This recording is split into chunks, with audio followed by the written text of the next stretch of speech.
Let's take a look at grids in Max in this video, and we'll look at Viz in the next.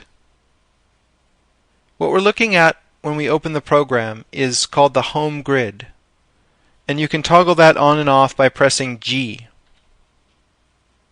I'm looking at the top viewport right now, and I've created a 2-foot cube centered at the origin point of world coordinate space, and this will help us set up the grid. You can access the settings for the grid by right-clicking on any of these snap tools to open up this dialog box. Then go to the Home Grid tab, and you can set up the dimensions in these 3 spinners. Because I'm using imperial units with feet and inches, I'd like the grid spacing to match my granularity of 1 inch. I'll type that in, and then I'll set major lines every 12 grid lines so that we get major lines every foot. I'll close the dialog box and take a look here. If I zoom in,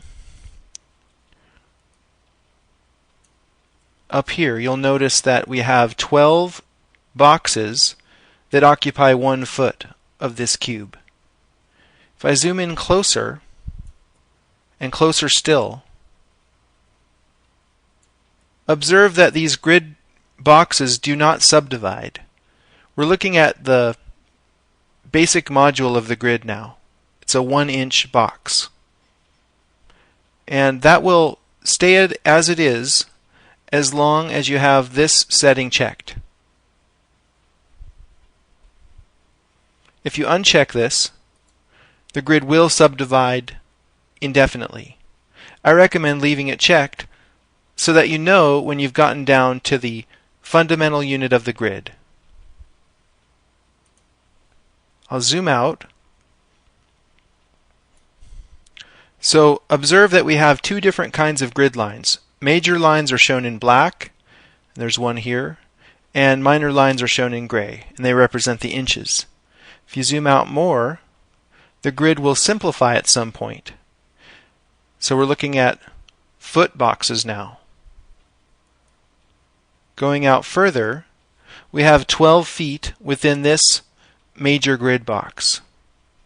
If we go out even more, that will simplify, and so on.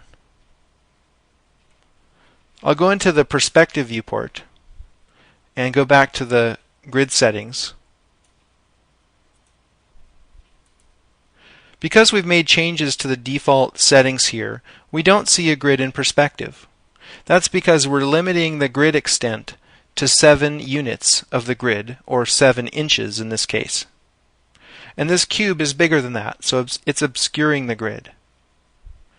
I'll increase this value to 200, and we'll start to see some of the grid here in perspective. But let's set up this value to something meaningful that works with our grid spacing. I'll zoom out a bit more. So we have 12 feet within this box. That would be 144 inches. I'll type that in here. And we can see it truncates cleanly here at the major grid line. So to have a nice looking grid here, we'll do it in increments of 144. I'll boost it up. We'll try 400. And you can either do the math, or you can just click the spinner until you get a major grid line that appears. And it occurs right here at 432, which is a multiple of 144. Now I recommend that once you set up your grid the way you like it, you delete all the objects in the scene, zoom extents, and then save the file as your prototype.